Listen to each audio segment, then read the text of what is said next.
జ్ఞాన సంబంధర్ గురించి విన్నంత మాత్రం చేత పాపరాశి దగ్ధం అవుతుంది. అందున ఆశ్చర్యం ఏమిటంటే ఆ తిరు జ్ఞాన సంబంధర్ మనకి చాలా దగ్గరలో ఉన్నటువంటి ద్రవిడ దేశంలో పెరిగినటువంటి వారు. శీర్గాళి అనబడేటటువంటి ఊరు, పరమపావనమైనటువంటి క్షేత్రం. నేను వెళ్ళలేదు కానీ ఆ శీర్గాళి అనేటటువంటి ఊరికి పక్కనే ఊరిలో పుట్టి పెరిగినటువంటి ఒక వ్యక్తి నాతో కలిసి మా ఆఫీసులో కొంతకాలం పనిచేశారు. వారు నాకు ఆ శీర్గాళి గురించి చెప్తుండేవారు. నిజమే కోటేశ్వర, పురాణాల్లో ఎలా ఉంటుందో అలాగే ఉంటుందండి ఆ తోణిపురీశ్వర దేవాలయం అని చెప్తుండేవారు.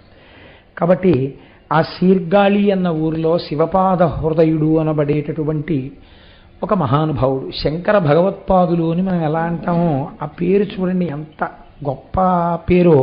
శివపాద హృదయుడు, శివపాదములు హృదయముగా కలిగినవాడు. అసలు పేర్లు పెట్టుకుంటే ఆ పేర్లే అంత గొప్పగా ఉండేవి. దిక్కుమాలిన పేర్లన్నీ లోకంలో వచ్చేసాయి. సరే, శివపాద హృదయుడు, ఆయన భార్య భగవతి. ఆవిడ పేరు ఎంత చక్కటి పేరో చూడండి. భగవతి అని అమ్మవారికి ఒక దేవాలయం ఉంది. ఆశ్చర్యం ఏమిటంటే, నేను శబరిమలై క్షేత్ర దర్శనానికి వెళ్ళినప్పుడు శ్రీమకుర్తి భాస్కరారు ప్రత్యేకం ఒక వ్యాన్ చేయించి, కోటేశ్వరారు మీరు ఆ క్షేత్రం చూడాలండి అని నన్ను తీసుకెళ్లారు. అక్కడ అమ్మవారు భగవతి దేవాలయము అని పిలుస్తారు. తల్లి ప్రతి నెల కూడా రజోదర్శనం అవుతుంది. అక్కడ రజోదర్శనం అయినప్పుడు అర్చకులు బయటకు వచ్చేస్తారు. బయటకు వచ్చేస్తే అర్చకుల భార్యలే వెళ్ళి 3 రోజులు అమ్మవారికి తలస్నానం చేయించి అమ్మవారికి నివేదనలన్నీ అర్చకుల భార్యలు లోపల పెడతారు. దర్శనం ఉండదు, తలుపులేసి ఉంటుంది దేవాలయం. ఆ సమయంలో ఆ దేవాలయంలో కూర్చుని చాలా గొప్ప గొప్ప ఉపాసనలు చేస్తారు. మళ్ళీ అమ్మవారికి శుద్ధి స్నానం అయిపోయిన తర్వాత పట్టుబట్ట కట్టి అర్చకుల భార్యలు అలంకారం చేస్తారు. తర్వాత అర్చకులు వెళ్ళి దేవాలయంలో పూజ చేస్తారు. నిజంగానే మీరు ఆలయానికి వెడితే అమ్మవారి యొక్క వైభవము స్పష్టంగా కనపడుతుందండి. ఎంత ఆశ్చర్యం అంటే ప్రతి నెల రజోదర్శనం అవుతుంది అక్కడ. అంత గొప్ప దేవాలయం. అటువంటి భగవతి పేరు బహుశः ఆ అమ్మవారి పేరే పెట్టబడినది అని నేను అనుకుంటున్నాను. ఆవిడికి ఆ భగవతి శివపాద హృదయుని యొక్క భార్య. వీరిద్దరూ పరమ శివభక్తులై ఎంతో నిష్ఠతో జీవితాన్ని అందంగా వైదికంగా గడుపుతున్నారు. ఇటువంటి వారికి ఒకనాడు పరమాత్మ యొక్క అనుగ్రహం చేత ఒక పిల్లవాడు పుట్టాడు. ఆయన ఒక 3 సంవత్సరముల వయస్సు కలిగినటువంటి బాలుడయ్యాడు. ఒకనాడు శీర్గాళిలో తండ్రి అయినటువంటి ఆ శివపాద హృదయుడు దేవాలయంలో స్నానం చేసి సంధ్యావందనం చేసుకుని వస్తానని చెప్పి ఆయన బయలుదేరుతున్నాడు. ఈ పిల్లవాడు చిన్నవాడు, కాళ్ళకి అమ్మ అందెలు పెట్టింది. అవి గల్లు గల్లుమని చప్పుడు అవుతూ ఉండగా వాడు ఎదురొచ్చి నాన్నగారి కాళ్ళు 2 గట్టిగా పట్టేసుకున్నాడు. పట్టుకుని ఏడుపు మొదలెట్టాడు. నాన్నగారు నేను వస్తాను. మరి నేను వెళ్ళేది దేవాలయం తటాకంలో స్నానం చేసి అక్కడి నుంచి నేనేదో చెయ్యవలసినటువంటి నిత్య విధులు పూర్తి చేసుకొస్తాను, నువ్వెందుకురా నాతోటి ఆ సరోవరం మెట్ల మీద కూర్చోపెడితే గబాలను నువ్వు కానీ జారి పడిపోతే లేనిపోని ఇబ్బంది, అందుకని వద్దన్నారు తండ్రి గారు. ఆ పిల్లవాడు వినలేదు. సరే, ఆ పిల్లవాడిని ఎత్తుకుని ఆయన ఆ దేవాలయానికి వెళ్ళారు. వెళ్ళి తోణిపురీశ్వరాలయము అని పిలుస్తారు దాన్ని. పెద్ద పెద్ద శిఖరములతో కూడుకున్నటువంటి దేవాలయం. ఆ ఆలయంలో పిల్లవాడిని కూర్చోపెట్టి తటాకంలో స్నానం చేయడానికి వెళ్ళాలి. ఈ పిల్లవాడిని ఆ తటాకం యొక్క మెట్ల మీద కూర్చోపెడితే తండ్రి గారు స్నానం చేస్తున్నప్పుడు నాన్నగారు అంటూ గబగబా మెట్లు దిగిపోతే దొల్లి పడిపోతే దెబ్బలు తగులుతాయని చెప్పకుండా ఆ పిల్లవాడిని తీసుకెళ్ళి ఒక మంటపంలో కూర్చోపెట్టి, నాన్న నీకు భయం వేస్తే ఒక్క మాట అండి జీవితాన్ని ఎలా మారుస్తుందో చూడండి. తల్లిదండ్రులు మాట్లాడవలసినటువంటి మాటలు ఎంత చిత్రంగా ఉంటాయో చూడండి. ఒక్కసారి ఆ ఎదురుగుండా ఉన్నటువంటి తోణిపురేశ్వరాలయ శిఖరాల మీద ఉన్న పార్వతీ పరమేశ్వరులను చూపించి, వీళ్ళిద్దరూ లోకానికంతటికి అమ్మ నాన్న, నీకేమైనా భయం వేస్తే దూకేకు కిందకి, అక్కడే కూర్చుని అమ్మా అని ఏడు అన్నారు అని చెప్పి ఆయన స్నానానికి వెళ్ళిపోయారు. వెళ్ళిపోయి ఆ స్నానం చేసేటప్పుడు అఘమర్షణ మంత్రాలు అని ఉంటాయి, అవి చదువుకుంటూ ఆయన మునిగిపోయారు. మునిగి మళ్ళీ లేస్తారు కదండి తలస్నానం చేసేటప్పుడు. మునిగితే తండ్రి కనపడలేదు. కనబడకపోతే ఆ పిల్లాడికి భయం వేసింది. ఇదేంటి నాన్నగారు నీళ్ళల్లో మునిగారు ఇంకా పైకి తేలలేదని. వాడు హృదయంలో బాధ కలిగి ఏడుపుస్తాం. వాడికి గుర్తొచ్చింది నాన్నగారు చెప్పిన మాట. గుర్తొచ్చి శిఖరం వంక చూసి అమ్మా నాన్న అని వాళ్ళిద్దరినీ చూసి ఏడుస్తున్నాడు పార్వతీ పరమేశ్వరుడు. వెంటనే శంకరుడు కదిలిపోయాడు. కదిలిపోయి అన్నాడు, ఏం అలా చూస్తామే, పిల్లవాడు ఏడుస్తున్నాడు అమ్మా అని, పద అన్నాడు. అంటే ఇద్దరూ కలిసి గబగబా పిల్లాడి దగ్గరికి వచ్చారు. పార్వతీదేవి పిల్లాడిని ఎత్తుకుని లాలిస్తోంది. అదేంటి, ఏడవకు ఏడవకు నాన్న, ఏడవకు, మీ నాన్నగారు వచ్చేస్తాను. వాడు ఏడు పాపలేదు. శంకరుడు అన్నాడు, ఇన్ని లోకములకు తల్లివి కదా, ఏడుస్తున్న పిల్లవాడు ఏడు పాపడానికి తల్లి ఏం చేయాలో తెలియదా? ఒక బంగారు పాత్రని తీసుకుని నీ స్తన్యములోని పాలని ఆ పాత్రలోకి పట్టి ఆ పిల్లవాడికి త్రాగించు, ఏడు పాపుతాడు అన్నాడు. ఏమిటో చాలా తేలిగ్గా చెప్తున్నారు. నా పాలు తాగితే ఎవరి జ్ఞానం వస్తుందో తెలుసా? మీ జ్ఞానం వచ్చేస్తుంది. వాడు మహాజ్ఞాని అయిపోతాడు. పట్టమంటారా అంది ఆవిడ. నా జ్ఞానం వస్తుందో ఇంకోటి వస్తుందో తరువాతి మాట. పిల్లవాడు నమ్మి అమ్మా నాన్న అని ఏడ్చాడు. అందుకే జ్ఞాన సంబంధాలు ఎక్కడికి వెళ్ళినా ఏమని పిలిచేవారో తెలుసా అండి? నమ్మి ఏడ్చినవాడు అని పేరు ఆయనకి. మనం ఏడుస్తాం, కానీ ఆ ఏడుపులో కూడా మనకి నమ్మకం ఉండదు భగవంతుడు ఉన్నాడని. ఆయన ఏడిస్తే నమ్మి ఏడ్చాడు, ఉన్నారు పార్వతీ పరమేశ్వరులని. శంకరుడు చెప్పాడు. తల్లి వెంటనే ఒక బంగారు పాత్రలోకి తన స్తన్యంలోని క్షీరాన్ని పట్టి పిల్లవాడికి తాగించి, ఆయన గుడుగుడు గుడుగుడు గుడుగుడు తాగేశాడు. చక్కగాను తాగేసి మూతి తుడుచుకుంటున్నాడు. తండ్రి ఆ సరోవరంలోంచి మెట్లు ఎక్కుతున్నాడు. తండ్రి వచ్చేస్తున్నాడని వీళ్ళిద్దరూ అంతర్ధానం అయిపోయారు. ఈయన నడుచుకుంటూ వచ్చి దూరం నుంచి చూశాడు. పిల్లాడు పాలు తాగినటువంటి ఆ పాల యొక్క చారిక నోటి మీద ఉంది. ఆయన చూసి, ఊరేరే ఎంత పని చేసావురా, నేను స్నానానికి వెళ్ళినప్పుడు ఎవరో ఇచ్చిన పాలు తాగేశావా, ఏమిట్రా ఈ పని అన్నాడు ఆ పాలు చూసి. అనగానే ఆ పిల్లవాడు పత్తికం మొదలుపెట్టాడు. పత్తికం అంటే ద్రవిడ సంప్రదాయంలో ఒక దండకం లాంటిది. ఆయన ఒక పెద్ద దండకం చేశాడు పార్వతీ పరమేశ్వరుల యొక్క అనుగ్రహం గురించి. 3 ఏళ్ల పిల్లవాడు. ఆ లోపల ఉన్న భక్తులందరూ గుమిగూడిపోయి ఆ పత్తికం విని ఆశ్చర్యపోయారు. తండ్రి పరవశించిపోయి దర్శనం చేసుకుని ఆ పిల్లవాడిని ఎత్తుకుని ఇంటికి వెళ్ళిపోతున్నాడు. ఇంటికి వెళ్ళిపోతుంటే ఆ పిల్లవాడిని ఎత్తుకుని ఇంటికి వెళ్ళిపోయేంత వరకు సువాసినులందరూ పేలాలు పట్టుకుని మేడలెక్కి పిల్లాడి మీద చల్లారట. ఈ పిల్లవాడు 10 కాలాలు బతికుండాలి. 3 సంవత్సరముల వయస్సులో అమ్మా నాన్న అని నమ్మి పార్వతీదేవిని పిలిచి శంకరుడి యొక్క ఆజ్ఞ మేరకు అమ్మవారి యొక్క క్షీరమును గ్రూలినవాడు. అమ్మవారి యొక్క హృదయము పాలవిల్లిలా ఉంటుంది ఎప్పుడు దయతో. ఎవరైనా నిజంగా అమ్మవారిని అంత ప్రేమతో అమ్మా అని పిలిస్తే క్షీరమే స్రవించినట్లుగా స్రవిస్తుందట. కానీ క్షీరము తెలుపు కదండి, తెలుపు శారద సరస్వతీదేవి. అమ్మవారి పాలు త్రాగినటువంటి వాడికి అటువంటి జ్ఞానము కలుగుతుంది. శంకర భగవత్పాదులు సౌందర్యలహరిలో శ్లోకం చేస్తూ ఓ మాట అంటారు. తమస్తన్యం మన్యే ధరణికర కన్యే హృదయతః పయఃపారావారః పరివహతి సారస్వతమివ దయాపత్యా దత్తం ద్రవిడ శిశురా స్వాద్యతమయత్ కవీనాం ప్రౌఢానామజనికమనీయ కవయిత. ద్రవిడ శిశువు అని పిలిచారు. అమ్మా నాడు ద్రవిడ శిశువు నువ్వు ఉన్నావని నమ్మి అమ్మా అని పిలిచాడు. పిలిచినంత మాత్రం చేత ఆనాడు తల్లి నువ్వు నీ యొక్క స్తన్యములోని క్షీరమునిచ్చావే, ఆయన అపారమైన బాహ్య సౌందర్యమును అంతఃసౌందర్యమును గొప్ప శివభక్తిని పొందాడే. అసలు ఇందులో ఉన్న చమత్కారమైన రహస్యం ఏమిటో తెలుసా అండి? ఆ అంశలో పుట్టినటువంటి పిల్లవాడు లోకంలో శివుడి యొక్క భక్తిని ప్రచారం చెయ్యడానికి వైదికమైన మార్గాన్ని ఆ రోజుల్లో నలిపివేస్తున్నటువంటి వాళ్ళ యొక్క దురాచారములను ఖండించడానికి పుట్టినటువంటి సుబ్రహ్మణ్యుడు. ఆనాడు తన స్తన్యమిచ్చే అదృష్టము తిన్నగా కలగలేదు, కృత్తికల ద్వారా ఇవ్వవలసి వచ్చిందే అని అమ్మవారికి చిన్న బాధ ఉండిపోయింది. శంకరుడు గుర్తు పెట్టుకుని ఆ కోరిక ఇప్పుడు తీర్చాడు. అమ్మవారి పాలు పిల్లవాడు తాగేటట్టు. అందుకని తిరుజ్ఞాన సంబంధర్ అన్నారు ఆయన. అమ్మవారి క్షీరమును గ్రోలి అపారమైన జ్ఞానమును పొందినవాడు కనుక శివుడికి మారుపేరే జ్ఞానం. కాబట్టి ఆయనకి తిరుజ్ఞాన సంబంధర్ అని పేరు.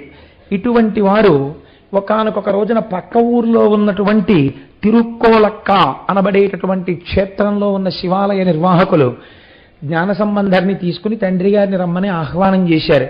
చిన్న పిల్లవాడు అంత దూరం రాగలడా? ఆలోచించి ఆలోచించి పిల్లాడిని ఎత్తుకుని తండ్రి గారు బయలుదేరారు. ఆ దేవాలయంలో రాజద్వారం దాటుతున్నారు లోపలికి. ఆలయం లోపలికి దాటుతూనే శివాలయానికి చాలా నియమం ఉంటుందండి. ఎందుచేతనంటే శివాలయం ఏమిటండి, శివాలయం కానివ్వండి విష్ణువాలయం కానివ్వండి, అది భగవానుడి ఆలయం. దాంట్లోకి వెళ్ళేటప్పుడు కొన్ని మర్యాదలు ఉంటాయి. ప్రత్యేకించి మీకు శివాగమంలో ఒక మాట చెప్తే ఆశ్చర్యపోతారు. శివాలయం యొక్క రాజద్వారపు గడప చెప్పుతో దాటిన వాడెవడో వాడికి కొన్ని వేల జన్మలు కాళ్ళు నరికి తొడల వరకే కాళ్ళున్నవాడిగా పుట్టించమని శివాగమం. శివాలయ రాజద్వారాన్ని చెప్పుతో దాటకూడదు. ఆ మాటకొస్తే విష్ణువాలయం కానివ్వండి, ఇంకో ఆలయం కానివ్వండి, అమ్మవారి ఆలయం కండి, ఆలయంలోకి చెప్పులతో ప్రవేశించరాదు. కాబట్టి ఇప్పుడు ఆ పిల్లవాడిని తీసుకొని లోపలికి ఎడుతున్నారు ఆయన. రాజద్వారం దాటగానే ఆ పిల్లవాడు ఆ గోపురాల మీద ఉన్నటువంటి మూర్తులను చూస్తూ భగవంతుడి మీద స్తోత్రాలు చెప్తున్నాడు. ఆ స్తోత్రాలు చెప్తూ ఎంత పరవశించిపోయాడంటే చిన్ని చిన్ని చేతులు, ఇంకా 3 ఏళ్ళు, ఆ చేతులతో తాళం వేస్తూ పాట పాడుతున్నాడు. పాట పాడుతుంటే ఆ చిన్ని చిన్ని చేతులు ఎరుపెక్కిపోయి చూడలేకపోయారట పార్వతీ పరమేశ్వరులు. పైనుంచి ఆయనకి బంగారు చిడతలు, అంటే తాళం వేస్తారే అవి బంగారు తాళాలు ఆకాశంలోంచి పడ్డాయి. నాన్న నువ్వు చేతులు 2 ఇలా అనకు, ఎర్రబడిపోతున్నాయి, మేము చూడలేకపోతున్నాం, ఈ 2 తాళాలు వాయించు అని జ్ఞాన సంబంధరికి పైనుంచి పడ్డాయి తాళాలు. ఇవన్నీ మీరు కల్పితం అనుకుంటున్నారేమో, యథార్థం అండి ఇవన్నీ. ఆయన తాళం వేస్తూ ఆ పిల్లవాడు పాట పాడుతూ శివాలయ ప్రవేశం చేశాడు. ఆశ్చర్యం ఏమిటంటే ఒకానొక సమయంలో నిలుయిల్లనబడేటటువంటి క్షేత్రానికి మంచి ఎండాకాలంలో అప్పటికి నడకొచ్చింది జ్ఞాన సంబంధరికి. తండ్రి గారితో కలిసి నడిచి వెడుతున్నారు. వెడుతుంటే ఆ ఆలయం యొక్క పాలక మండలి వారు సమావేశం పెట్టుకున్నారు. రేపు తిరుజ్ఞాన సంబంధరు వస్తున్నారు, అంతటి మహాపురుషుడు వస్తున్నప్పుడు మనం ఎదురెళ్ళి వారికి స్వాగతం చెప్పాలి. కాబట్టి మనం స్వాగతం చెప్పడానికి ఏ ఏర్పాట్లు చేద్దామని చెప్పి వాళ్ళ ఆలోచన చేసి ఆలయంలోనే పడుకుని నిద్రపోయారు. పూర్వం ఆలయం నిర్మాణం చేస్తే ఒక నియమం ఉండేది. పెద్ద పెద్ద అరుగులు కొన్ని ఉండేవి. దీని కొరకు ఆ అరుగులంటే సంధ్యావందనం చేసుకునేటటువంటి అధికారం ఉన్నవారు ఒకవేళ ఏ కారణం చేతనైనా అంత పెద్ద దేవాలయ సందర్శనం చెయ్యడంలో సంధ్యావందనం చేసుకునేటటువంటి సమయం వేళ దాటిపోతోందని బెంగ పెట్టుకోకుండా ఆలయం అరుగుల మీదే కూర్చుని ఆ కోనేటిలో నీటిని తీసుకుని సంధ్యావందనం చేసుకుని వెళ్ళేవారు. అందుకని పెద్ద పెద్ద అరుగులు కూడా నిర్మాణం చేసేవారు. వీరందరూ నిర్ణయం చేసుకుని ఆలయంలోనే విశ్రాంతి తీసుకుంటున్నారు. తీసుకుంటున్న సమయంలో అందరికీ ఏకకాలమునందు ఒకటే కళ వచ్చింది. ఏమా కళ? మన అన్నవర క్షేత్రం కూడా అలా కళ వచ్చి అన్నవర క్షేత్రం వచ్చిందండి. కాబట్టి ఆ కళలో శంకరుడు కనపడన్నాడు, నా బిడ్డడు వస్తున్నాడు, అపారమైనటువంటి భక్తి కలిగినటువంటి వాడు.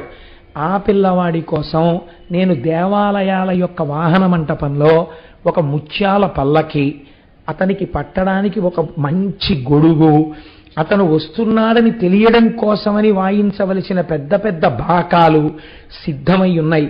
వాటిని తీసుకువెళ్ళి జ్ఞాన సంబంధరికి స్వాగతం చెప్పండి. ఇక నుంచి ఆయన నా పల్లకీలో కూర్చోపెట్టి వహించండి, ఆయనని అలా మోసిన వాళ్ళు ధన్యులవుతారు అని కలలో చెప్పాడు. ఇంత మన గుళ్ళో ముత్యాల పల్లకి, ఓ పెద్ద ఛత్రం, ఇవన్నీ ఎక్కడున్నాయి? ఇవేం లేవే మన వాహన మంటపంలో అనుకుని అందరూ లేచి, అందరికీ ఇదే కల వచ్చింది. అందరూ లేచి వాహన మండపంలోకి వెళ్ళి తలుపులు తీసి చూశారు. సిద్ధంగా పెట్టబడి ఉన్నాయి. వెంటనే అయ్య బాబోయ్ వస్తున్నవాడు ఎంతటి మహాపురుషుడో అని ఎదురేగి పల్లకి ఎక్కించి ఛత్రం పట్టి బాకాలు ఊదుతూ ఆలయానికి తీసుకొచ్చారు. తిరుజ్ఞాన సంబంధ జీవితం నిజంగా పూర్తి స్థాయిలో చెప్పవలసి వచ్చిందనుకోండి, అది ఒక వారం రోజుల ప్రసంగం. వచ్చిన గొడవంతా అదే, అన్ని పెద్ద పెద్ద విషయాలు, కానీ సంగ్రహం చేస్తూ ఉండాలి, తప్పదు. ఆయన ఒకసారి తిరుప్పాచిలాశ్రమము అనబడేటటువంటి ఒక రాజ్యానికి వెళ్ళారు. ఆ రాజ్యాన్ని కొల్లిమలవరాజు అనబడేటటువంటి ఒక మహారాజు గారు పరిపాలన చేస్తున్నాడు. ఆయన చాలా భక్తి తత్పరుడు. ఆయనకు ఒక కుమార్తె. ఆ కుమార్తె అందాల రాశి, అంతటి అందగత్తె. కానీ ఒకే ఒక దురదృష్టం ఏంటంటే ఆ అమ్మాయికి మూర్ఛ వ్యాధి. ఆ మూర్ఛ వచ్చిందా కొన్ని గంటలు అలా మూర్ఛ పడిపోయి ఉండిపోతుంది ఆ పిల్ల. జ్ఞాన సంబంధర్ దేవాలయ దర్శనానికి వస్తున్నారు అని రాజుగారికి తెలిసింది. తెలిసి దేవాలయంలోకి తెల్లవారకట్టే వెళ్ళిపోయి జ్ఞానసంబంధులు వస్తారని నిలబడ్డారు.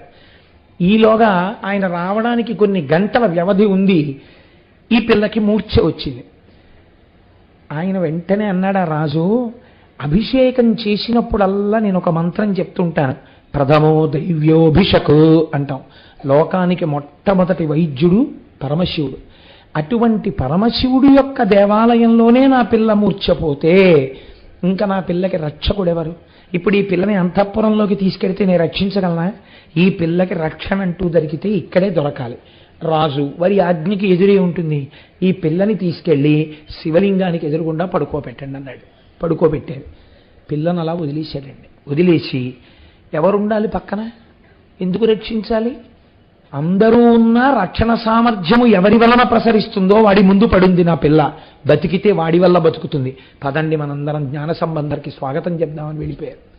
వెళ్ళిపోతే జ్ఞాన సంబంధర్ స్వాగతాన్ని పుచ్చుకుని దేవాలయంలోకి వచ్చారు. తీరా దర్శనం చేసుకుందామని వచ్చే వేళటికి ఆ పిల్ల అక్కడ పడుందన్న విషయం అందరూ మర్చిపోయారు. ఈ ఆడపిల్ల శివాలయంలో పడుంది బోర్లా. ఆయన వచ్చేసి లోపలికి వచ్చాక మిగిలిన వాళ్ళకు కూడా జ్ఞాపకం వచ్చింది. అప్పుడు చూసి ఆయన అడిగారు, ఇదేమిటి శివాలయంలో శివుడి ముందు ఒక ఆడపిల్ల ఎందుకు ఇలా పడుంది అని అడిగారు.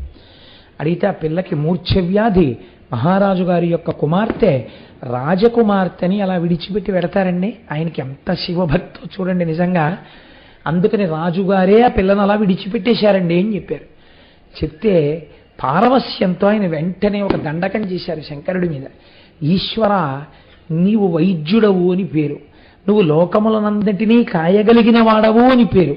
అటువంటి వాడివి నీ మ్రోల ఇలా పడుంది ఈ పిల్ల. నిన్నటి రోజున చెప్పానే, ఈ వంశంలో పూర్వం ఎంతటి మహాపాపములు జరిగాయో. చేసినప్పుడు చాలా తేలిగ్గా ఉంటుందండి. చేసేసిన వాడు సులువుగా చేసేస్తాడు. దానివల్ల ఏదో ఫలితం వస్తుంది, దిక్కుమాలిన ఫలితం, ఈ శరీరం సుఖంగా ఉంటుంది అనుకుంటాడు. అనుకుని పాపం చేసేస్తాడు. తీసుకొచ్చి దాన్ని ఎక్కడో దాస్తాడు. దాచింది హరించుకుపోతుంది. కానీ పాప ఫలితం ఏం చేస్తుందో తెలుసా అండి? చిన్న చితకా పాపాలు వదిలిపెడతాయి, పెద్ద పెద్ద పాపాలు వదిలిపెట్టవు. వంశము వరకు వెళ్ళిపోతుంది. ఇది అందరూ చెప్పలేరు కూడా. మీకు నేను ఒక శాస్త్ర రహస్యం చెప్పేస్తున్నాను ఇవాళ వేదిక మీద. కొంతమంది ఇది నేను వేదిక మీద చెప్పేస్తున్నాను, భయం లేదు. పరమాచార్య చెప్తుండేవారు ఈ మాట, ప్రాజ్ఞులైన వారు గ్రహించగలరు. ఎక్కడొచ్చింది ఈ తేడా, వంశంలో ఎక్కడ జరిగింది పాపం కనిపెట్టగలరు. కానీ ఇప్పుడున్న వాడికి దాన్ని తీసుకోగలిగిన శక్తి ఉంటుంది, ఉండకపోతుంది. కాబట్టి ఏమవుతుంది? అలా పడుంటారండి. నేను కొన్ని ఇళ్ళు చూశాను మహాప్రభో. ఆ ఇళ్ళు పెద్ద పెద్ద ఇళ్ళు, గుండె బావురు మంది వెళితే. నేను ఒకసారి ఒక ఇంటికి వెళ్ళాను. 3 ఆడపిల్లలు, పెళ్ళవలేదు. 3 బహుశీలవంతులు, ఎన్నడూ వీధిలోకి వెళ్ళిన వాళ్ళు కారు. 3 పోస్ట్ గ్రాడ్యుయేట్లు, 3 స్ఫురద్రూపులు. 3 మీద ఉన్నటువంటి ఒకే ఒక అక్కగారికి పెళ్ళయింది. పెళ్ళైనటువంటి 3 నెలల్లో హార్ట్ అటాక్ వచ్చి భర్త గారు వెళ్ళిపోయారు. ఆవిడ విధవ అయి ఇంట్లో ఉంది. ఇది చాలదన్నట్టు అన్నగారు వీళ్ళ కోసమని వివాహం చేసుకోలేదు. ఆయన అలాగే ఉండిపోయాడు. ఇల్లంతా బూజులు, నిర్లిప్తతతో కూడినటువంటి జీవనం. నేను వారిని అడిగితే వారు చెప్పారు, మా ఇంట్లో 4 తరాలుగా వివాహం అవ్వకానే భర్త పోయినటువంటి ఒక విధవ, పెళ్లి కాని మిగిలిన వాళ్ళతో 4 తరాలుగా ఈ ఇల్లు ఇలాగే ఉంది అని చెప్పారు. పెద్దలు ఎందుకు చెప్తారండి? పెద్దలు ఉత్తినే చెప్పరు. చేసేవాడు, పాపం చేసేవాడు నిర్భయంగా చేసేస్తాడు. అప్పటికి వెళ్ళిపోయింది కదా రోజు అనుకుంటాడు, అప్పటికి సంతోషంగా గడిచిపోయింది కదా అనుకుంటాడు. కానీ చిత్రంగా గమనించేవాడు, గుప్తంగా రాసేవాడు ఉన్నాడు. చిన్న చితకా పాపం ఒకలా పోతుంది, మహాపాపములు విడిచిపెట్టవు. వంశం అంతటి మీద చూపిస్తాయి ప్రభావం. దేని కొరకు అంత వ్యగ్రత, దేని కొరకు అంత వెర్రి? ఎంత మనం విడిచిపెట్టుకోవలసిన అవసరం ఉంటుందో ఒక్కొక్క పాపం విరగడానికి. ఎంత భక్తి కలిగిన వాడు మళ్ళీ ఆ కుటుంబంలో ఉంటే తప్ప ఒక మహాపురుషుడు రాడో. ఇదేనండి భాగవతంలో చెప్పిన రహస్యం. ఊరకరారు మహాత్ములు వారథముల ఇండ్ల కడకు వచ్చుటలెల్లం కారణము మంగళములకు మీరుచ్చుట శుభము మాకు నిజము మహాత్మా అంటాడు. మీరు చూడండి, మహాపురుషుడైనటువంటి వాడు అంటే అర్థం ఏమిటంటే భక్తి యందు చిత్తము మునకలు వేసేవాడు. ఆయన మనస్సు ఎలా ఉంటుంది? నిష్కారణపు మాటలు మాట్లాడడానికి ఇష్టం ఉండదు మనస్సులో. ఓ 10 నిమిషాలు మాట్లాడతాడు, 15 నిమిషాలు మాట్లాడతాడు, 20 నిమిషాలు మాట్లాడతాడు. మీకు నేను సత్యం చెప్పేస్తాను, 21వ నిమిషంలో ఆయన ఏం చేస్తాడో తెలుసా అండి? మనస్సులోనే భగవంతుడికి నమస్కారం చేస్తాడు. ఈశ్వరా, వీళ్ళు వెళ్ళిపోయేటట్టుగా అనుగ్రహించు. ఏమిటి కారణం? ఎందుకు నాకు ఈ లొల్లి? హాయిగా కాసేపు నేను ఏదైనా నీ గురించి చదువుకుంటాను, నీ గురించి 4 స్తోత్రాలు చదువుకుంటాను, నీ గురించి భజన చేసుకుంటాను, నీ గురించి ధ్యానం చేసుకుంటాను. నాకు ఎందుకు ఈ లొల్లి మాటలు? నాకు వీటి మీద పెద్ద ఆసక్తి లేదు. ఈశ్వరా, నాకు ప్రతిబంధకంగా వచ్చింది ఏనాటి పాపమో, అందుకని తొందరగా వెళ్ళిపోయేటట్టు చూడు అంటాడు. అందుకే మహాభక్తులైన వారి ఇంటికి వెళ్ళేటప్పుడు కొన్ని వేళలలో పెడతారు, కొంతసేపే ఉంటుంటారు. కారణం అది. కాబట్టి నేను ఈ విషయం ఎందుకు చెప్పానంటే, మీరు ఏ కోటేశ్వరరావు లాంటి వాడి విషయంలోనూ ఇలాంటివి పాటించక్కర్లేదు. నేనే అలాంటి మహాభక్తుడి స్థాయి వాడిని కాను. అంటే నాకు ఎందుకు భయం అంటే, పరోక్షంగా ఈయన గురించి చెప్పుకుంటున్నాడు అనుకుంటున్నారేమో. నేను అలా చెప్పట్లేదు. అలా పోల్చుకోవడం కూడా ఒక దోషం. అలా పోల్చుకోకూడదు. ఊరకరారు మహాత్ములు వా రథముల ఇండ్ల కడకు వచ్చుటలెల్లన్. మహాత్ముడైన వాడు మీ ఇంటికి వచ్చాడనుకోండి, ఎందుకు వస్తారండి ఆయన? తనింట్లోనే అనవసరంగా కూర్చొని వాడు అనవసరంగా ఇంకోటి ఇంటికి ఎడతాడా? ఆయన అలా వెళ్ళాడు అంటే, వెడుతున్నాడు అంటే ఏదో ఉంది, ఈశ్వర సంబంధమైనటువంటి ఆజ్ఞ. ఆయన వచ్చాడు, ఏమవుతుంది? కారణము మంగళములకు. ఎప్పటి నుంచో ఉన్నటువంటి ఏదో ఉపద్రవాన్ని తీసేయడమో, ఏదో శుభకార్యం ఇంట్లో జరపడానికి ఆయన ఇంటికి వచ్చో గ్లాసుడు మంచినీళ్లు తాగడమో హేతు అవుతుంది. అందుకే పూర్వం ఏం చేసేవారో తెలుసా అండి? ఇంటి బయట అరుగులు కట్టేవారు. అరుగులన్నిటిలోను ఏ అరుగు మేలు, పండితులు కూర్చుండు మా అరుగు మేలు అని 3వ క్లాసులో పద్యాలు ఉండేవి మాకు. ఏమిటి పద్యాలంటే, చక్కగా మాస్టర్ చెప్తుండేవారు, ఒరే ఎందుకు కడతారో తెలుసా అరుగులు? పాదయాత్రలో వెళ్ళిపోతుంటారు కొంతమంది, లేకపోతే వాహనాలు ఎక్కకుండా వెళ్ళిపోతుంటారు. చంద్రశేఖర పరమాచార్య స్వామి వంటి మహాపురుషులు వెళ్ళిపోతూ బడలిక తీర్చుకోవడానికి కాసేపు అరుగుకి కూర్చుంటారు. మొన్న మేము దక్షారామం పాదయాత్ర చేసాం 28 కిలోమీటర్లు. అప్పుడు కొన్ని ఇళ్ళ అరుగులెక్కి కూర్చున్నాం. కూర్చోగానే దక్షారామం పాదయాత్ర వెళ్తున్నారని తెలిసి గబగబా వాళ్ళు పట్టుబట్టలు కట్టేసుకుని బకెట్లతో నీళ్లు పట్టుకుని వచ్చారు. వచ్చి అయ్యా నీళ్లు తాగుతారా అని అందరికీ నీళ్లు పోసి వెళ్ళారు. వాళ్ళు ఎంత ధన్యులైపోయారండి. పాదయాత్రలో వెళ్ళిపోతున్న భక్తుల యొక్క దాహార్తిని తీర్చడానికి ఏది కారణమైంది? ఆకర్షించి కూర్చోపెట్టింది అరుగు. నువ్వుండడానికే ఇల్లు కాదు, వెళ్ళిపోతున్న బాటసారులు కూర్చోడానికి అరుగు కట్టాలి ఇంటికి. ఇప్పుడంత స్థితి ఎక్కడందులేండి? అరణ్యరోదనం. ఏ పల్లెటూళ్ళలో వెడుతుంటే, ఎప్పుడైనా ఉపన్యాసాలకి అమలాపురం రాజోలో వెడుతుంటే ఆ పల్లెటూళ్ళ గుండా వెళ్ళిపోతున్నప్పుడు అక్కడ అరుగులు కనపడుతుంటే, భయన్నాళ్ళ ఇందిరా ఇలా అరుగు మీద చాపేసి కూర్చుని, అలా అరుగు మీద కూర్చుని చక్కగా ఓ రామాయణం చదువుకుంటుంటే, ఓ భాగవతం చదువుకుంటుంటే అంతవరకు ఎందుకండి? నూతి నీళ్లు తోడుకుని స్నానం చెయ్యడం అనేటటువంటిది నాకు ఎంతో ఇష్టమైన విషయం. నూతి నీళ్లు స్నానం చేసి తోడుకుని ఎన్ని సంవత్సరాలైందో. నేను ఏలూరులో పుట్టి పెరిగినప్పుడు మా అమ్మగారు ప్రతిరోజు పొద్దున్నే పాలు త్రాగడానికి వెళ్ళగానే, ఒరేయ్ ముందు నూతి దగ్గరికి వెళ్ళి స్నానం చేసి దేవుడు మందిరం దగ్గర కూర్చుని పైకి వినపడేటట్టుగా పద్యాలు చదివి వస్తే పాలిస్తాననేది ఆవిడ. అంటే దేని మీద భక్తి? పాలు తాగేయాలని. గబగబా నూతి దగ్గరికి వెళ్ళి తోడు పోసేసుకుని ఆవిడ ఒక గంట చూస్తూనే ఉండేది. ఒరే వీపు రుద్దుకోలేదు, నేను చూస్తున్నాను రుద్దో అనేది. మళ్ళీ రుద్దుకుని గబగబా వచ్చి పూజ గదిలోకి వచ్చిన అమ్మకి వినపడాలి ముందు, గబగబా చదవకూడదు. గబగబా 4 పద్యాలు చదివేస్తే అప్పుడు వస్తే ఆవిడ పాలిచ్చేది. మహాతల్లి ఆ రోజు పెట్టిన భిక్ష ఇవాళ కనీసం 4 పద్యాలు చదువుకోగలుగుతాం. కాబట్టి చూడండి, ఒక అరుగు రక్షించేస్తుందండి. ఒక మహాత్ముడు రావడానికి అది కారకం అవుతుంది. కాబట్టి ఇప్పుడు జ్ఞాన సంబంధ రావణం రాజుని ఉద్ధరించేసింది. శంకరుడు రావాలా? తత్తుల్యమైన వాడు వచ్చేసాడు.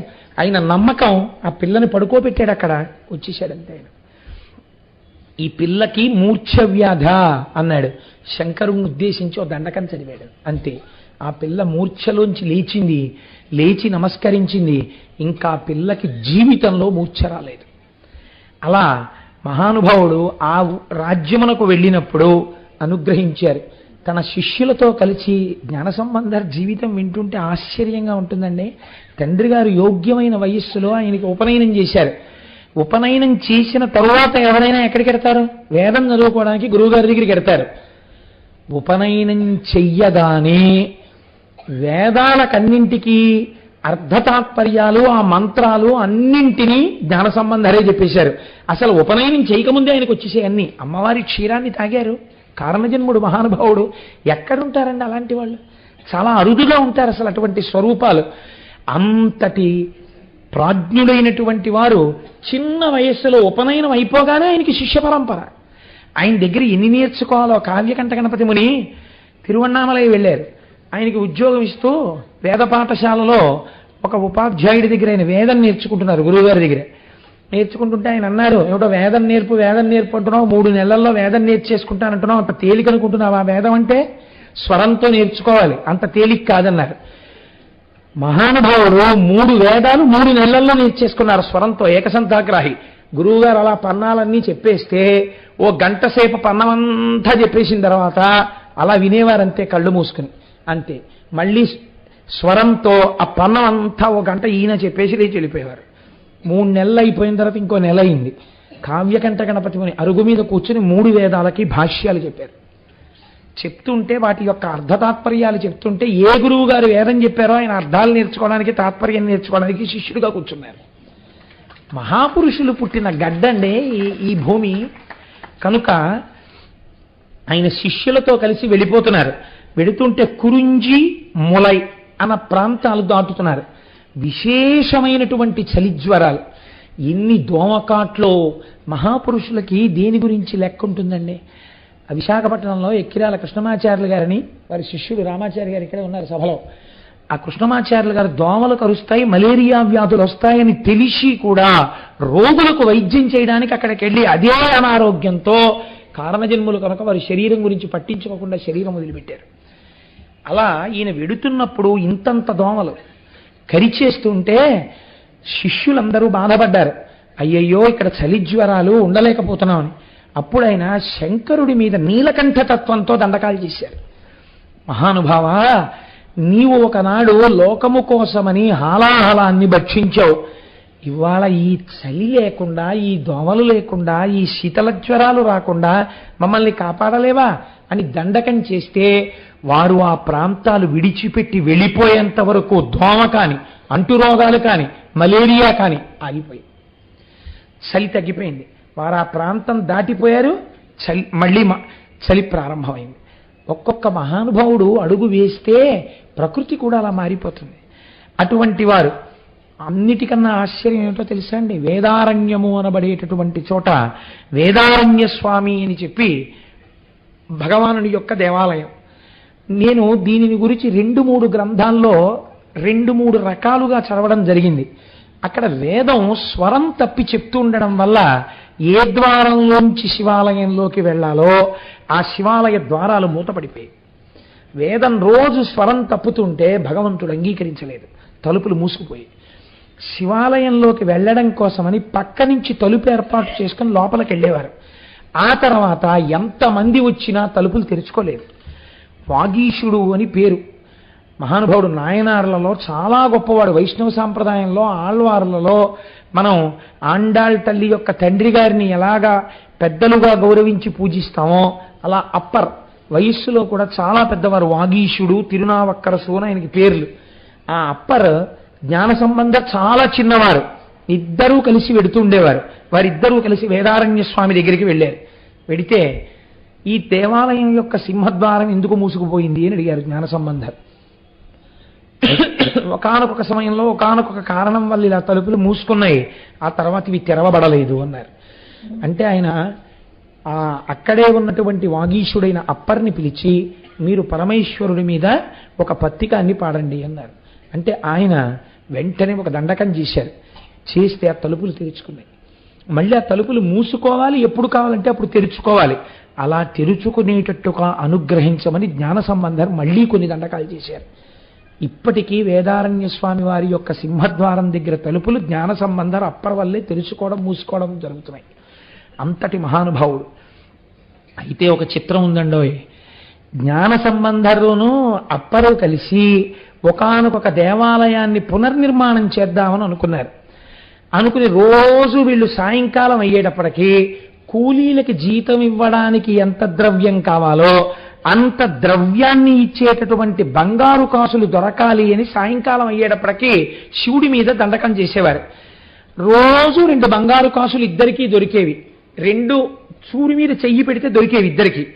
ఈ రెండిటినీ పట్టుకెళ్ళి బంగారు వర్తకులకు అమ్మితే జ్ఞాన సంబంధరికి దొరికినటువంటి బంగారు నాణ్యంలో రోజు బంగారు శాతం తక్కువ ఉండేది. అప్పటికి దొరికిన బంగారు నాణ్యంలో బంగారు శాతం ఎక్కువ ఉండేది. ఆయన నాణ్యానికి ఎక్కువ డబ్బు వచ్చేది, జ్ఞాన సంబంధ నాణ్యానికి తక్కువ డబ్బు వచ్చేది. ఇవాళ నువ్వు చూరికి ఇటు తీయి అటు తీయి అన్నా కూడా అంతే, అలాగే దొరికేవి. ఒకానొక నాడు జ్ఞాన సంబంధరికి బాధ కలిగింది. ఎందుకు ఇలా నాకు తక్కువ బంగారం ఉన్న నాణ్యాలు వస్తాయని శంకరుడిని అడిగారు. అడిగితే శంకరుడు చెప్పాడు ఆయనకి, నీవు కేవలముగా దండకం చేస్తావు, నువ్వు కేవలముగా భగవంతుని యొక్క ప్రార్థన చేస్తావు. అలా కాదు. ఎక్కడికైనా దేవాలయానికి వస్తే ఆయన లేచి ఆ దేవాలయాన్ని అంతటినీ తుడిచేస్తారు, లేకపోతే ఆ దేవాలయాన్ని కడిగేస్తారు, లేకపోతే కలుపు మొక్కలు ఉంటే తీసేస్తారు. ఏదో ఒక శారీరకమైన సేవ కూడా దేవాలయంలో చేస్తారు. అందుకని ఆయన కాయిక వాచిక మానసిక కైంకర్యం చేస్తాడు. నువ్వు కేవలము వాచిక మానసిక కైంకర్యములే చేస్తావు. నీకన్నా ఓ మెట్టు అప్పర పెద్దవాడు. అందుకే బంగారు నాణ్యంలో బంగారం ఎక్కువ ఉంటుంది అన్నారు. కాబట్టి మనం దేవాలయాలకు వెళ్ళినప్పుడు ఎలా ప్రవర్తించాలో చూపిస్తుందండి మనకి. ఒకానొక సమయంలో వీరు మధుర వెళ్ళారు. మధుర ఎంత గొప్ప క్షేత్రమో మీకు తెలుసు కదండి. మధురై, అక్కడ మహానుభావుడు సుందరేశ్వర స్వామి వారు, ఆ తల్లి మీనాక్షి అమ్మవారు వెలిసి ఉన్నారు.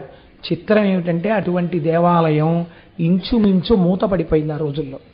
ఎందుకు మూతపడిపోయింది అంటే మహారాజు జైనుడైపోయాడు, ప్రజలందరూ జైనులైపోయారు. ఒక్క రాజుగారి భార్య అయినటువంటి మంగయక్కరసి మంత్రి కులచ్చిరయార్ అనబడేటటువంటి వీరిద్దరే శైవులుగా ఉన్నారు. అందరూ జైన మతంలోకి వెళ్ళిపోయారు. కాబట్టి ఆరాధించేవారు లేరు. అటువంటి సమయంలో పక్క రాజ్యంలోనే తిరు జ్ఞాన సంబంధర్ విడిది చేసి ఉన్నారని తెలుసుకున్నటువంటి రాణి ఒక వేగు ద్వారా కబురు చేసింది వారి రాజ్యానికి రమ్మని. ఇక్కడ మీరు గుర్తుపెట్టుకోవలసిన ఒక ప్రత్యేకమైన విషయం జరిగిందండి. ఇది బాగా జీవితంలో గుర్తుపెట్టుకోండి. అప్పుడు జ్ఞాన సంబంధర్ మధుర వెడతానన్నారు. వెడితే అప్పరన్నారు, మీరు వెళ్ళకండి, మీ గ్రహస్థితి బాగులేదు అన్నారు. అంటే జ్ఞాన సంబంధర్ అన్నారు, మీరు నాతో రావక్కర్లేదు, మీరు ఇక్కడే ఉండండి, నేను ఒక్కడనే పెడతాను, నా గ్రహస్థితి బాగులేదన్నారు కదా. జ్యోతిష్యమునందు గ్రహముల యొక్క స్థితిని చూసి కదా మీరు చెప్పారు నాకు కష్టాలు వస్తాయని.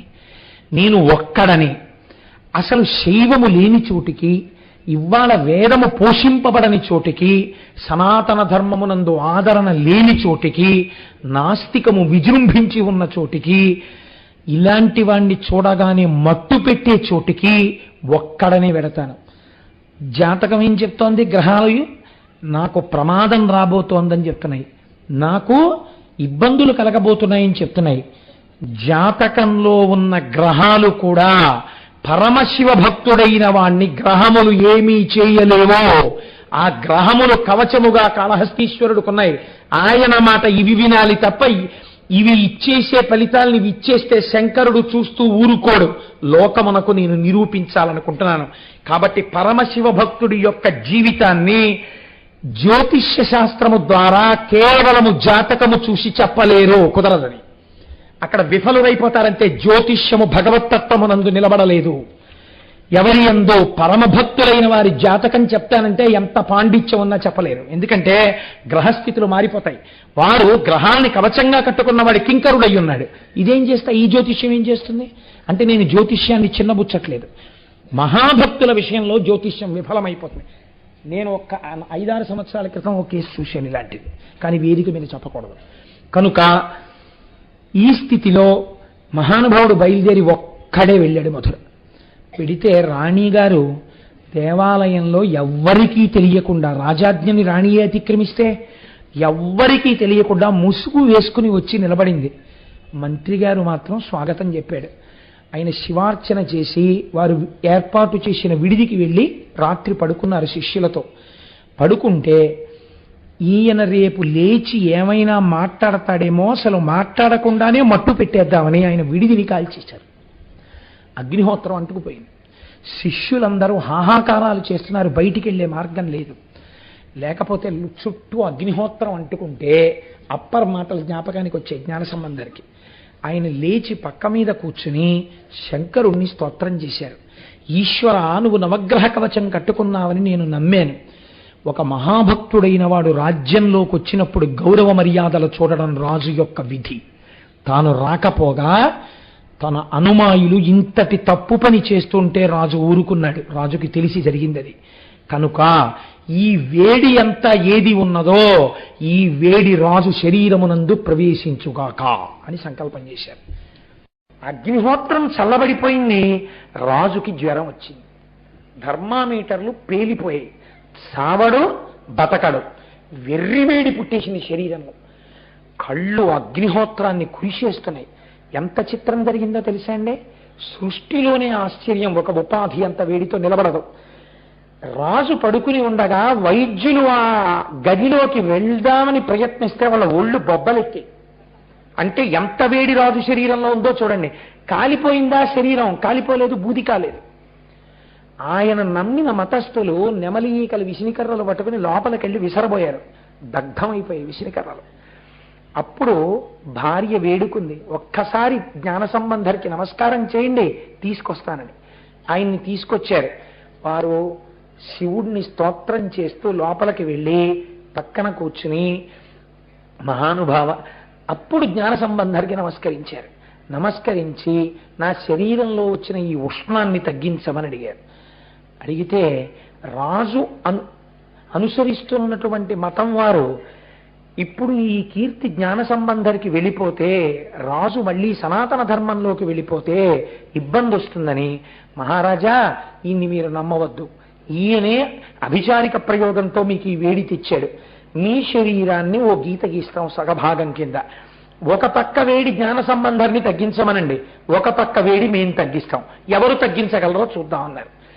జ్ఞాన సంబంధరు తన వేపుకి ఎడమ భాగాన్ని ఇచ్చారు. జ్ఞాన సంబంధర్ చేతిలో విభూతి పట్టుకుని, ఈ విభూతియే ఈశ్వరా నీవు అని ఆ విభూతి మంత్రం మనం నిన్నటి రోజున మీకు పంచిపెట్టారే, శ్రీకరంచ పవిత్రంచ రోగశోక నివారకం అంటూ ఆ విభూతి పెట్టి ఒంటి మీద చల్లారు. ఒక పక్కంతా జ్ఞాన సంబంధర్ విభూతి చల్లిన వైపు చల్లబడిపోయింది. అవతల మతస్థులు ఉపచారం చేస్తున్న వైపు వెర్రివేడితో శరీరం కాలిపోతోంది. పూర్తి వేడి భరించచ్చు, ఒకవైపు చల్లన ఒకవైపు వేడి, అసలు తట్టుకోలేకపోయాడు రాజు. ఇప్పుడు జ్ఞాన సంబంధాన్ని వేడుకుంటే ఆయన రెండో వైపు కూడా విభూతి చల్లారు. రాజు శరీరం చల్లబడిపోయింది. అయినా వారు అంగీకరించలేదు.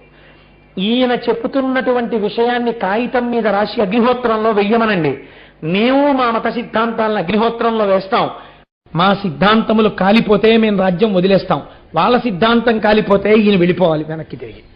అలాగే అని వచ్చి, పరమశివుడే లోకమునకంతటికీ కూడా సృష్టికర్త, స్థితికర్త, ప్రళయకర్త, పరబ్రహ్మము అని రాసి విభూతితో ఓంకారం పెట్టి అగ్నిహోత్రంలో వేశారు జ్ఞాన సంబంధం.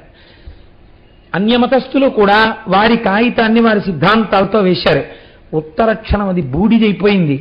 ఈ కాగితం మాత్రం అగ్నిహోత్రం మీద పచ్చటి ఆకు కాలకుండా ఎలా ఉండిపోతుందో ఆకు అగ్ని మీద అలాగే ఉండిపోయింది. అప్పుడు రాజు పరవశించి జ్ఞాన సంబంధరి యొక్క పాదముల మీద పడ్డాడు. ఇది కూడా మేము అంగీకరించాం, జల పరీక్ష జరగాలన్నారు. వైఘై నదిలో మేము వేస్తాం, ఆయన్ని వేయమనండి అన్నారు. వైఘై నదిలో వేసినటువంటి వారి పత్రములు కొట్టుకుపోయాయి. ఒక్క జ్ఞాన సంబంధర్ వేసినటువంటి కాగితం మాత్రం తడి తగలకుండానే నిలబడి, ముట్టుకుంటే కాగితం పొడిగా ఉండి ప్రవాహ వేగానికి ఎదురు నిలబడి అలా ఉండిపోయింది. ఉండిపోయి, ఇది నిజము కనుక నువ్వు ఎవరి పాదములు చేరాలో అక్కడికి చేరు అన్నారు జ్ఞాన సంబంధర్. ఈ కాగితం వైఘై నదిలో కొట్టుకుంటూ వెళ్ళి సుందరేశ్వరుల వారి పాదముల దగ్గర నిలబడింది. అప్పుడు రాజు వారి పాదముల మీద పడి మళ్ళీ సనాతన ధర్మంలోకి వచ్చాడు. వచ్చిన తరువాత మళ్ళీ మధురలో పరమశివుడికి ఆ అర్చనలు, అమ్మవారికి కైంకర్యాలు ప్రారంభమయ్యాయి. కనుక మహానుభావుడు ఎన్ని చేశారో. ఇంత జ్ఞాన సంబంధ జీవితంలో ఆశ్చర్యం ఏమిటో తెలుసా అండి? ఆయన అరుణాచలం వెడుతున్నారు. ఒకసారి వెడుతున్నప్పుడు మంచి అట్టహాసంగా శిష్యులందరూ స్తోత్రాలు చేస్తున్నారు, పల్లకీలో ఎక్కించుకున్నారు, ఛత్రం పట్టారు, వెళ్ళిపోతున్నారు. ఈ వెళ్ళిపోతున్నటువంటి సమయంలో ఒక పెద్ద దొంగల గుంపు వచ్చి అన్నీ ఎత్తుకుపోయింది. శిష్యులతో సహా జ్ఞాన సంబంధర్ ఒక్కరే నిలబడిపోయారు. శిష్యులందరూ అన్నవో రామచంద్ర అని ఏడుస్తున్నారు. అప్పుడు ఆయనకి జ్ఞాపకం వచ్చింది, అరుణాచల ప్రవేశం చేసేటటువంటి వాడు పటాటోపము ఉండరాదు, అగ్నిక్షేత్రము పరమపావనము కనుక భక్తితో ప్రవేశించాలి. ఈశ్వర, నేను పల్లకీలో ఛత్రం పట్టించుకు బయలుదేరాను, అందుకే దొంగలు వచ్చి ఎత్తుకుపోయారు, నన్ను మన్నించు, నా శిష్యులకు అన్నం పెట్టించు అని ప్రార్థన చేశారు. ఆ ప్రార్థన చేస్తే ఎక్కడ నుంచో నలుగురు వచ్చి, అయ్యా ఇక్కడే పెళ్లి జరుగుతోంది, రండి రండి భోజనం చేద్దురు కానీ తీసుకెళ్లి భోజనం పెట్టారు. భోజనం చేసి అలిసిపోయిన వీళ్ళు నిద్రపోయి లేచేసరికి అక్కడ పెళ్లివారు లేదు, ఆ డేరా లేదు, ఏమీ లేదు. ఇది ఈశ్వరానుగ్రహం అనుకుని అరుణాచలంలోకి వెళ్ళారు. కొంతమంది గబగబా పల్లకి ఛత్రం అన్నీ పట్టుకొచ్చి, అయ్యా దొంగలు ఎత్తుకుపోతుంటే మేము పట్టుకుని వాళ్ళని కొట్టి తీసుకున్నామండి, ఇవి మీవని తెలిసింది, తీసేసుకోండి అని ఇచ్చేశారు. ఇదంతా శివమాయ అని నాకు అరుణాచలం వెళ్ళేటప్పుడు ఎంత వినయంగా వెళ్ళాలో నేర్పాడు శంకరుడని మహానుభావుడను. ఆయన వాటిని అప్పుడు అనుభవించారు. చాలా ఆశ్చర్యకరమైనటువంటి సంఘటన ఒకటి జరిగింది. మైలాపూర్ అనేటటువంటి ప్రాంతంలో శివనీశ్వరుడు అనబడేటటువంటి ఒక మహాభక్తుడు ఉండేవారు. ఆయన చాలా ఐశ్వర్యవంతుడు. తన కుమార్తెని తిరు జ్ఞాన సంబంధర్కిచ్చి వివాహం చేస్తాను అని ఆయన సంకల్పం చేశారు. ఆ అమ్మాయి పేరు పుంపావై. నిజంగానే ఆ అమ్మాయి ఒక పుష్పంలాగే ఉండేది, అంత అందగత్తె. ఈ పిల్లని జ్ఞాన సంబంధర్కి ఇచ్చేస్తానన్నాడు. ఉన్నది ఒక్కతే సంతానం అని అందరూ చూస్తున్నారు. జ్ఞాన సంబంధర్ ఆ ఊరికి దగ్గరలోకి వచ్చారు. ఈయన వెళ్ళి పిలిచారు వీళ్ళ ఊరు రమ్మని. సరే వస్తాను తప్పకుండా, కానీ నేను ఆయన రావడం అంటే గుడి తర్వాత గుడి మన యాత్రలా వెళ్ళిపోయేవారు కాదు, కొన్ని నెలలు ఉండేవారు దేవాలయంలో. కాబట్టి నేను ఒక 6-7 నెలల తర్వాత వస్తానన్నారు. ఈలోగా ఒకరోజు ఈ పిల్ల అసుర సంధ్య వేళలో ఓ చెట్టు దగ్గర పువ్వులు కోస్తోంది. అందులోంచి ఒక నాగుపాము ఈ పిల్ల చేతి మీద కాటు వేసింది. చాలామంది వైద్యులు వచ్చారు, రక్షించే ప్రయత్నం చేశారు, కానీ ఆ పిల్ల దక్కలేదు. దక్కకపోతే ఈ పిల్లని తీసుకెళ్ళి ఆ పిల్ల శరీరాన్ని దహించారు. దహించి చితాభస్మాన్ని కొద్ది ఎముకల్ని మాత్రం ఒక కుండలో పెట్టి ఈ పిల్లని జ్ఞాన సంబంధరికి ఇస్తానన్నాను కనుక ఈ చితాభస్మాన్ని నా ఐశ్వర్యాన్ని ఇచ్చేస్తానని ఆ కుండ దాచాడు ఆయన. అది విచిత్రం. ఆయన ఎంత చిత్రమైన సంకల్పమో చూడండి. జ్ఞాన సంబంధరు వచ్చారు, నీకు పిల్లనిద్దాం అనుకున్నాను, నా పిల్ల మరణించింది, దాని యొక్క కేవలము బూది మాత్రమే ఉంది, నీకు ఇద్దాం అనుకుంటున్నానని పట్టుకెళ్ళి ఆ కుండ బహూకరించారు. ఆయన అన్నారు, ఆ కుండ తీసుకొచ్చి శివాలయంలో పెట్టండి అన్నారు. ఆ ఊరి శివాలయంలో పెట్టారు. శివలింగం ముందు ఆ చితాభస్మపు కుండ పెట్టి, ఇది ఈ సంఘటనని కొన్ని వేల మంది చూస్తుండగా జరిగింది. ఆయన ఆ పిల్లని మళ్ళీ బ్రతికించమని మార్కండేయుడికి ఆయుర్దాయం ఇచ్చిన ఓ శంకరా, నీవు ఆ పిల్లకి ఆయుర్దాయం ఇయ్యగలవు అని దండకం చేశారు.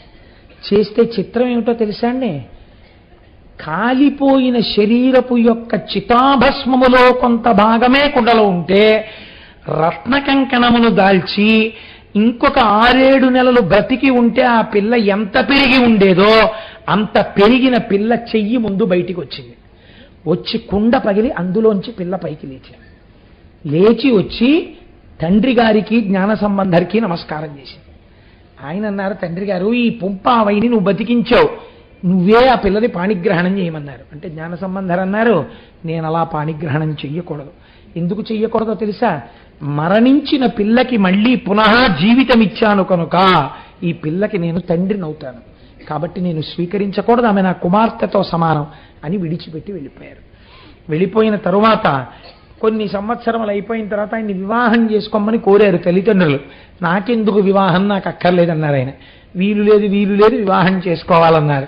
ఆఖరికి ఎవరో ఒక యోగ్యమైన కన్యని చూశారు, ఆడ పెళ్లివారి ఇంటికి వెళ్ళారు. ఆ పేరు కూడా తిరుపెరుమాణమాలయం. ఆ ఊరు వెళ్ళి పెళ్ళి అవుతోంది.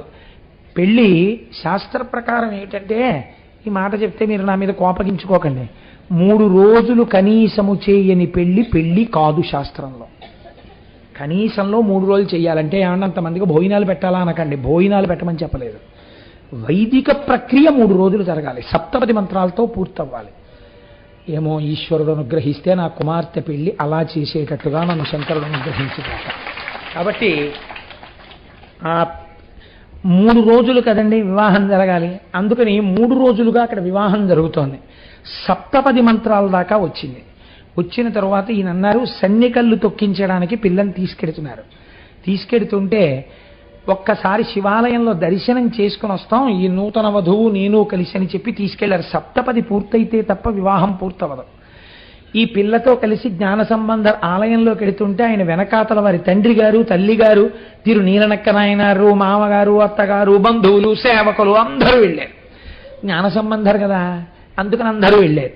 వెడితే ఆయన శివుడి ముందు నిలబడి, ఈశ్వర, నేను ఏ ప్రయోజనము కొరకు ఈ లోకములోకి నువ్వు నన్ను పంపావో ఆ ప్రయోజనము పూర్తయిపోయింది. నేను వేద విరుద్ధమైన వాదనలు ఖండించి మళ్ళీ సనాతన ధర్మమును ఆవిష్కరించాను. కాబట్టి నాకు ఈ సంసారము, స్త్రీ వ్యామోహము ఇవి నాకు లేవు. నువ్వు నన్ను అనుగ్రహించి నన్ను మళ్ళీ యథాస్వరూపముగా తీసుకో అని ప్రార్థన చేశారు. ప్రార్థన చేస్తూ చిత్రం ఏమిటో తెలుసా అండి, నీలోకి వచ్చేద్దామనుకున్న వాళ్ళు ఎంతమంది ఉంటే అంతమందిని కూడా తీసుకో అని అడిగారు. ఈయన ప్రార్థన చేసిన మరుక్షణం ఒక అగ్నిస్తంభం వచ్చింది ఆ మధ్యలోకి. ఎప్పుడు అగ్ని సంభవుడు కదండి సుబ్రహ్మణ్యుడు, మళ్ళీ అగ్నిహోత్రంలోకి పెడతాయి అవతారాలన్నీ. రమణ మహర్షి అంతే, జ్ఞాన సంబంధర్ అంతే, లేకపోతే కుమరిల భట్టు అంతే, సుబ్రహ్మణ్య ఆవిర్భావము అంతే, అన్ని అగ్ని సంబంధంగానే పెడతాయి అవతారాలు.